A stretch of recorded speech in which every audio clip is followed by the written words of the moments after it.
So I'd like to welcome onto the stage Roger Kline. Hi, good afternoon. Hi, Roger. Hiya. How are you? Uh, I'm all right. A bit knackered like everybody else, probably. I saw your tweets at the HSJ event last night, so I'm sure it looked like you were having a good time. Yeah, we were runners up. Actually, we were runners up in the race equality section, so we were quite pleased. Yeah, absolutely. Great to be nominated, and I was just I a think mile it's up. probably Yeah. yeah, I think it's probably a good point in time actually to say congratulations to all the runners-up nominees and winners from last night because it looked like a really awesome event. So, I'm going to let you introduce yourself and let you do your presentation, and I'll be here in the background if you need anything. Okay. Thank you. Thank you very much. Um, I'm Roger Kline. I'm a research fellow at Middlesex University Business School, and my area of practice and research is around workforce culture, um, bullying, whistleblowing, disciplinary action, and discrimination, particularly race discrimination. And one or two of you may have read some of my um, reports or followed me on Twitter. So thank you for inviting me. I'm going to speak about race discrimination at work and the evidence base. So let me start by saying we have a very long way to go on tackling race discrimination in the NHS. But these days, I am much less likely to be asked about why we should tackle this issue as a priority, and much more likely to be asked how this could be done. If you could, yes, thank you. Someone's very kindly doing the slides for me. Very quickly, some national data on workforce inequality. We have a sustained bias in recruitment with a seniority gradient linked to ethnicity, gender, and disability. Disproportionate disciplinary action and referrals to regulators with overseas trained staff, particularly vulnerable. Bullying, harassment, and incivility disproportionately impact LGBT, disabled, and BME staff in the NHS. Women are 3/4 of the NHS workforce, but well under half of its senior managers. And ethnicity is a factor in whistleblowing victimisation. Next slide, please. And COVID underlined the consequences of having racialized patterns of employment. So we know that approximately 90%, 89% of NHS staff infection was due to occupational exposure. BME staff were particularly impacted because they were disproportionately employed in lower graded patient facing roles. Appropriate PPE and fit was less available to BME nurses and doctors in particular. BME staff were more reluctant to raise concerns. Some BME staff were disproportionately redeployed to risky areas. And there was an issue with agency staff who are often not well treated, but are disproportionately from BME backgrounds. And a quick reminder, next slide, please. Discrimination at work matters for a number of reasons. It's an affront to the principles of social justice the NHS is founded on. It adversely impacts on staff health, staff physical and mental health. It impacts on organizational effectiveness, attracting, retaining, and using talent. It adversely impacts on patient care and safety, undermines psychological safety, and adversely impacts affected teams, whilst affecting whether staff can safely raise concerns or admit mistakes. It affects bullying and discrimination, which disproportionately impact on disabled LGBT and BME staff, which in turn affect performance, engagement, retention, team effectiveness, as well as damaging, again, health and employer balance sheets. It's about race discrimination impacts on improvement. There are good correlations between how staff are treated, including discrimination, bullying, harassment, whether staff believe there are equal opportunities for career progression and promotion, with patient care and safety. And finally, if you think of a Venn diagram, demographic diversity and cognitive diversity substantially overlap. And specifically, if you have the next slide, please. I've just listed here, this could be a very long slide. Race discrimination in particular is positively associated with coronary artery calcification, C-reactive protein, blood pressure, lower birth weight, cognitive impairment, poor sleep, mortality, visceral fat. And discrimination, like other stressors, can affect health through both actual exposure and the threat of exposure. Next slide, please. So, if the case for improvement is so clear, why has progress been so slow? I think it's four reasons. Firstly, we live in a society where discrimination is an everyday event. Seen it in cricket recently, particularly impacts on women, LGBT colleagues, disabled staff, and also European staff in the NHS and especially BME staff. And it crucially influences all the biases, assumptions, stereotypes, and behaviors we have about all those we work with. Secondly, I put up there a quote from Robert Francis from his 2013 report on patient safety amid staffs, but it also applies to the care of staff in the NHS, especially BME staff. And he said, there lurks within the system an institutional instinct which under pressure will prefer concealment, formulate responses, the avoidance of public criticism, and institutional culture which ascribes more weight to positive information about the service than to information capable of implying cause for concern. Thirdly, we find it really difficult to have honest conversations about race. Some of us, especially white managers, may be nervous about saying the wrong thing in appraisals, feedback, or where we think there's a problem. So we waffle. Black and minority ethnic staff spot this straight away, and it becomes a conversational car crash with major consequences for disciplinary action and career progression. Next slide, please.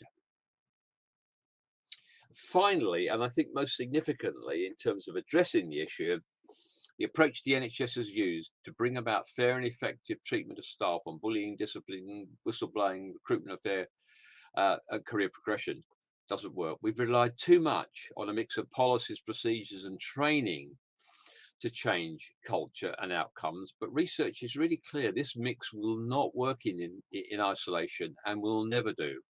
So bullying, for example, an ACAS literature review concluded that whilst policies and training are doubtless essential components of effective strategies for addressing bullying in the workplace, research has generated no evidence that in isolation this approach can work.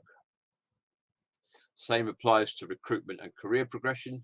The largest ever study of diversity interventions, 708 American companies concluded attempts to reduce managerial bias through diversity training and diversity evaluations were the least effective method of increasing the proportion of women and people of color in management.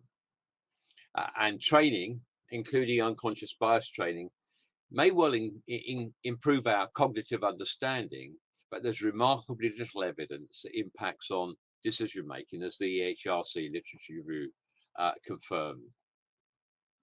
The dependence on policies, procedures, and training relies on individuals being brave enough to raise concerns despite the evidence that this rarely works and may well make things worse. Ask yourself, how many colleagues across the NHS do you know who challenged an appointment or raised a bullying grievance, who won and were then thanked for doing so? Not many. In other aspects of our work, we expect to have evidence that explains why what we propose to do has some reasonable likelihood of working. We do not apply that standard to race discrimination. And that's what I want to talk about now. We need a different approach rooted in research and good practice. Next slide, please.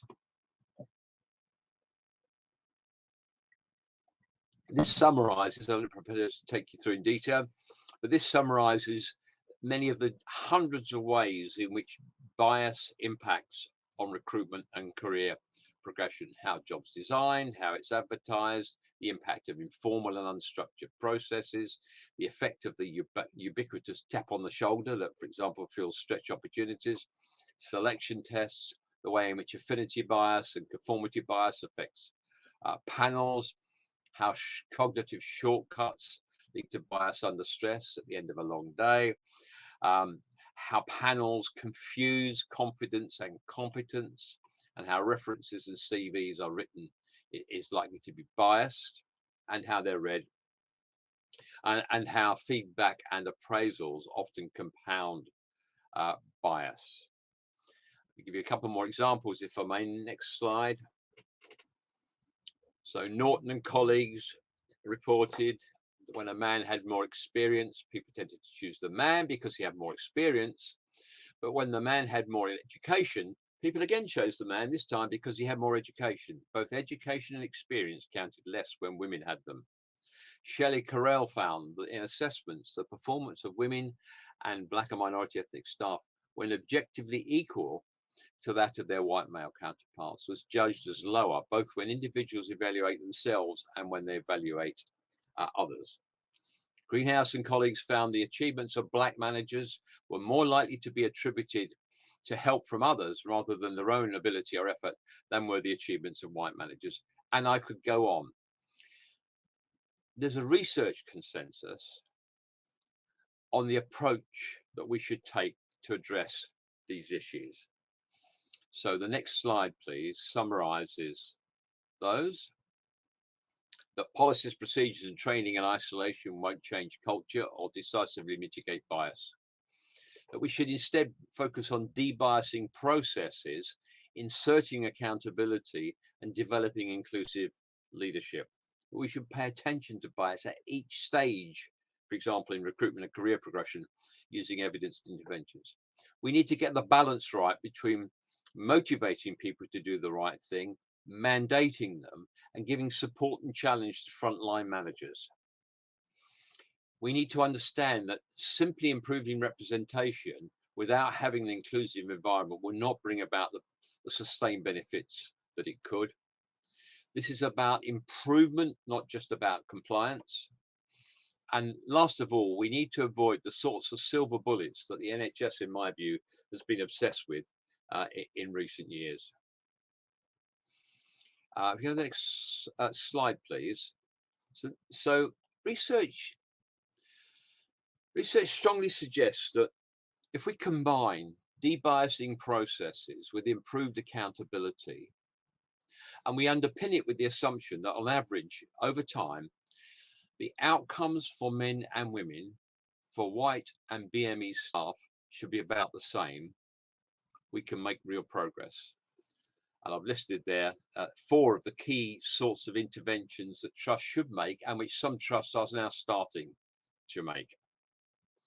When people are observed and have to account for their acts and omissions, and there are consequences for them, behavior changes and so do outcomes. Accountability can take many forms, and evidence strongly suggests it's an essential element of improving fair recruitment and career progression. If we combine that with understanding that we have to change the processes, debias the processes rather than focus primarily on improving training of individuals, we can arrive at these sorts of interventions. So I've listed 4 there. Outcomes. Monitor the outcomes from appraisals. And if they don't look like a bell curve, in which distribution is similar for men and women, white and BME staff, we need to ask why, and we need to challenge such outcomes. We need to stop all informal tap on the shoulder access to stretch opportunities, acting up, secondments, significant projects, monitor access and challenge if access appears biased. Increasing number of trusts, including some very near Southampton, are now using or developing talent pools as a way of underpinning that. For recruitment panels, a number of trusts have already taken an approach where the panel chair is required to explain their decisions for posts above band 7 or band 8A to very senior managers, and to set out what steps will be taken to ensure that women and BME candidates good enough to be shortlisted get the support they need to do better next time, rather than the useless feedback of the you were pretty good, but on the day somebody else was better. That is very common. One well-known London trust, the chief executive randomly phones the chairs of panels to ask them to explain their decisions. You don't want too many phone calls from the chief executive on that issue. And finally, increasing number of trusts are developing or using databases in the same way we do with other issues, which require directorates, divisions, and occupations where outcomes disadvantage groups of staff, not just BME candidates, to explain why and be helped to change. This should not be some kind of organizational mugging, but should instead be a kind of explain what's happened. If there's not a good explanation, it may well become a KPI, but it's with support. So it's an emphasis on support as well as requiring people to change. All the time, the outcomes should be similar over time, on average, for men and women, black and white staff. However, next slide, please. Unless we underpin improved representation with inclusion, this approach will not work. When that does happen, there are real benefits. And some of you may be familiar with Google's 2015 study, Project Aristotle, which found that it was psychological safety linked to inclusion that was the most significant success factor underpinning high performance. Contrary to their expectations, researchers found that the capabilities of individual team members mattered less for team performance than how team members shared information, collaborated, whether they felt it was safe to voice their ideas, admit mistakes, and challenge the status quo. Cognitive diversity allied to demographic diversity was a powerful way to drive innovation. And inclusion, we should remember that inclusion is the extent to which staff believe they're a valued member of the work group, receive fair and equitable treatment, believe they're encouraged to contribute to the effectiveness of the group. And such organizations are much more likely to be psychologically safe places. If we could have the next slide, please. So I've just summarized here the ways in which when inclusion does underpin improved representation, creativity improves, innovation is more likely, information is processed more carefully, extreme behaviors are moderated, there's better risk assessment, workplaces are more productive, they're more profitable, turnover declines, and morale and perceptions of fairness improve. All the things, with the exception of the profitability, that the NHS wants to see. And then, but for that to happen, next slide, please,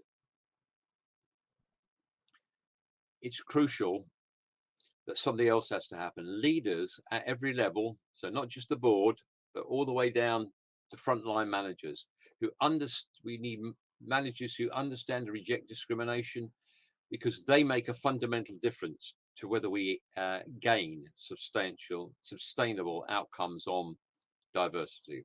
And such leaders should model the behaviors they expect of others, understand the importance of diversity and inclusion, listen with attention, hold themselves and others to account on the outcomes of their interventions, put themselves in other people's shoes. And to do that, we need to understand our own biases, stereotypes, and assumptions, accept challenge, and gain insight into how we need to change personally to do this. And I've listed up there some of the kind of evidence for that. And in particular, I've just identified three things. Individual leaders need to challenge the status quo and make it a personal priority, and do not leave it to those subjected to poor behaviors to challenge them. It's for all of us to challenge them. Lots of evidence that leaders who demonstrate a commitment to compassionate care bring about substantial improvements, especially when it's underpinned with psychological safety.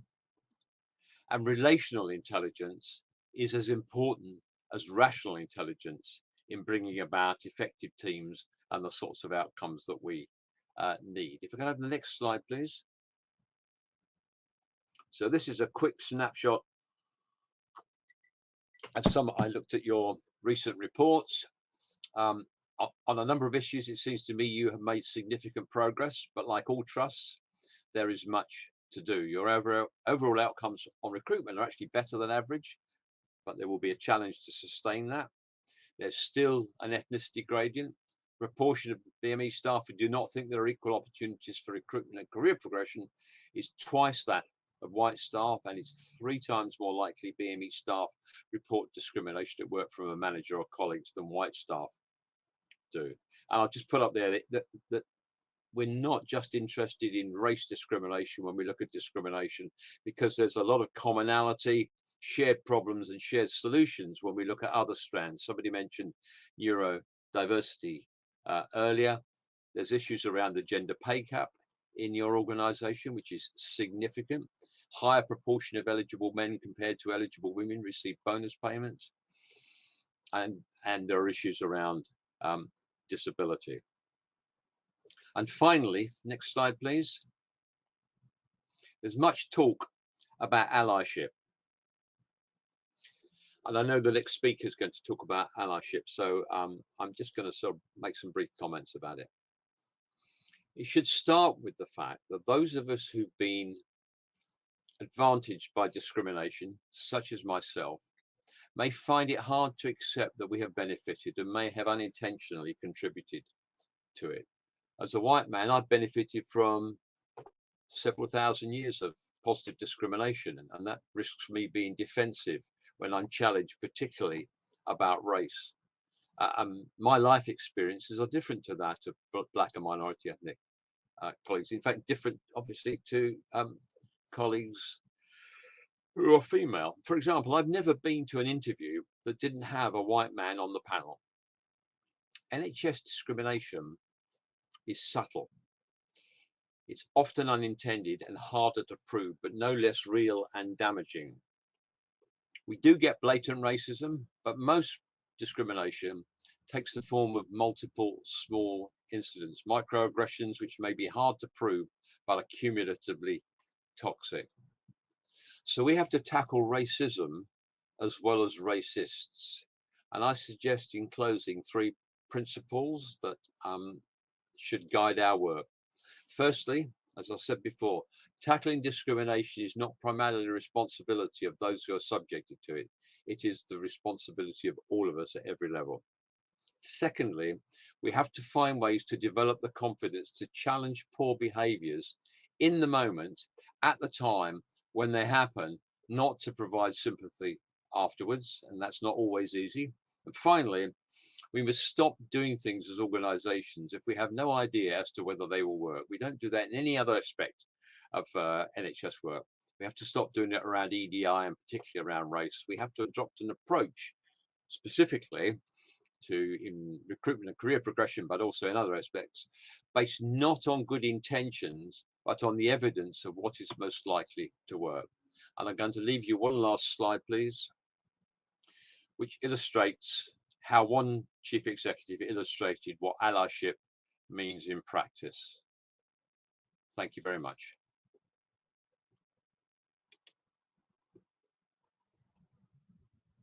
Thank you so much, Roger. Lots to think about there. We've invited some questions in Slido, but while we're waiting for any questions that come up, you've worked with so many organizations. Where would you say does this really well, and what are the kind of things that they've done? How have they managed to get it going? I don't think there's any organization that gets it all right. I think there are some organizations that get some of it right. And I suppose what's encouraging is, and I've been on a learning journey myself, I can now see some organizations doing the sorts of things that you could have confidence are likely to work. So I gave the example of what a number of trusts are now doing around recruitment panels. as a trust in Buckinghamshire Trust, for example, have developed a really innovative way of recruiting very senior managers that both works and is clearly effective in terms of diversity.